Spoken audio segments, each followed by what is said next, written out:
আসসালামু আলাইকুম ওরহমতুল্লাহি ওবরাকাতুহ। হজরত শীশ আলাইহিসসালাম বিয়ে হয়েছিল বেহেস্তের হুরের সাথে। 960 বছর বয়সে হজরত আদম আলাইহিসসালাম অসুস্থ হয়ে পড়েন। তখন তিনি ফলমূল খাবার ইচ্ছা প্রকাশ করেন। পুত্রগণ ফলমূল সংগ্রহের জন্য বিভিন্ন জায়গায় চলে গেলে শুধুমাত্র শীশ আলাইহিসসালাম পিতার সেবা যত্নের জন্য পাশে ছিলেন। অন্যান্য পুত্রদের ফল আনতে দেরি দেখে হজরত আদম আলাইহিসসালাম পুত্র শীশকে বললেন, তুমি অমুক পাহাড়ে গিয়ে দোয়া করো, তাহলে তোমার দোয়ার বরকতে আল্লাহ পাক আমার জন্য ফলমূল পাঠিয়ে দেবেন। উত্তরে শীশ আলাইহিসসালাম বললেন, হে পিতা, আপনি দোয়া করলে আল্লাহ আপনার দোয়া কবুল করবেন এবং ফল পাঠিয়ে দেবেন। আদম আলাইহিসসালাম বললেন, গন্ধম খাওয়ার কারণে আমি ফলের জন্য আল্লাহর দরবারে হাত তুলতে লজ্জাবোধ করছি। পিতার কথা মতো শীশ আলাইহিসসালাম আল্লাহর দরবারে হাত তুলে দোয়া করলেন। দোয়া শেষে দেখতে পেলেন হজরত জিব্রাইল আলাইহিসসালামের সাথে মুখোশ পরা একজন হুর রেকাবি ভর্তি ফলমূল নিয়ে দাঁড়িয়ে আছে।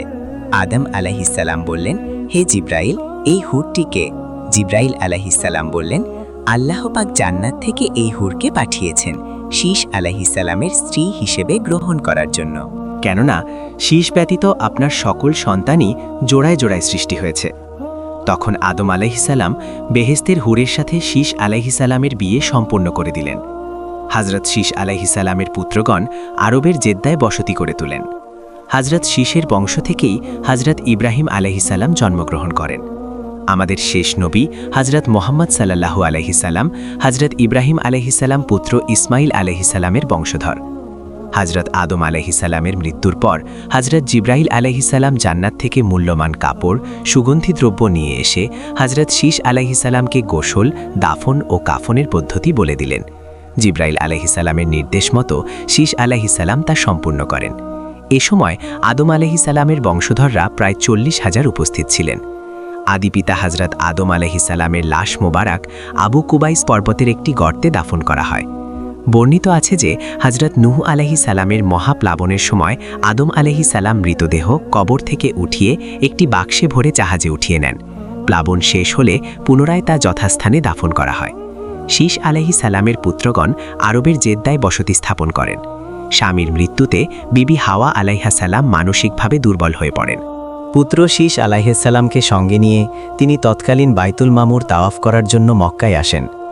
এরপর তিনি জেদ্দায় পুত্র নাতিনাতুনিদের সাথে বসবাস শুরু করেন। আদম আলাইহিসসালামের মৃত্যুর 1 বছর পর বিবি হাওয়া আলাইহিসসালাম ইন্তেকাল করেন।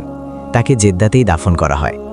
হজরত শীশ আলাইহিসসালামের এবং তার হুর স্ত্রীর কবর ভারতের অযোধ্যার ফায়েজপুরে অবস্থিত। যেহেতু হুরদের মৃত্যু নেই, তাই উনার স্ত্রী জীবিত আছেন এখনও। তবে উনার পার্থিব কবর রয়েছে হজরত শীশ আলাইহিসসালামের কবরের পাশেই। কিতাব তাফসিরে মারিফুল কোরআন। ইসলামিক ভিডিও এবং হাদিস শুনতে সাবস্ক্রাইব করে পাশে থাকা বেল আইকনটি বাজিয়ে দিন। পুরো ভিডিওটি দেখার জন্য ধন্যবাদ।